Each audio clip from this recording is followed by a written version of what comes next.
আসসালামু আলাইকুম। আবারও হাজির হয়েছি আরেকটি ঐতিহ্যবাহী স্থান নিয়ে। ইসলামিক স্থান শেখ জায়েদ গ্র্যান্ড মসজিদ। এটি 1994 থেকে 2007-এর মধ্যে নির্মিত হয়েছিল এবং 2007 সালের ডিসেম্বর উদ্বোধন করা হয়েছে।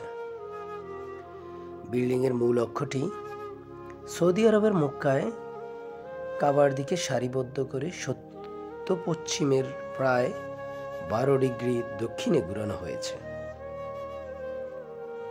প্রকল্পটি আরব আমিরাতের প্রয়াত রাষ্ট্রপতি শেখ জায়েদ বিন সুলতান আল নাহিয়ান দ্বারা চালু করা হয়েছিল,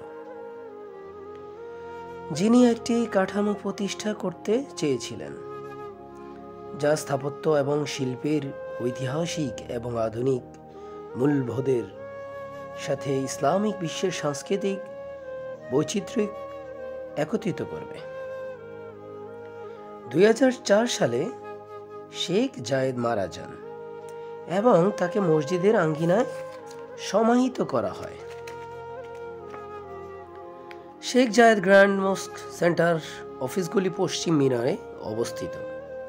প্রতিদিনের ক্রিয়াকলাপ পরিচালনা করা, শিক্ষামূলক, সাংস্কৃতিক কার্যক্রম এবং আবিষ্কারের কেন্দ্র হিসেবে কাজ করে এই সেন্টার।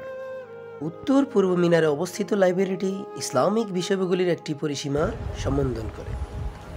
সংগ্রহে আরবি, ইংরেজি, ফ্রেঞ্চ, ইতালিয়ান, স্প্যানিশ, জার্মান এবং কোরিয়ান বিস্তৃত ভাষার উপাদান রয়েছে এই সেন্টারে।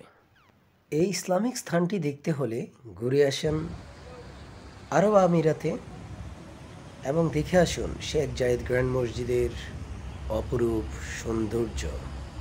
মন জুড়িয়ে যাবে। আশা করি আমাদের পাশে থাকবেন।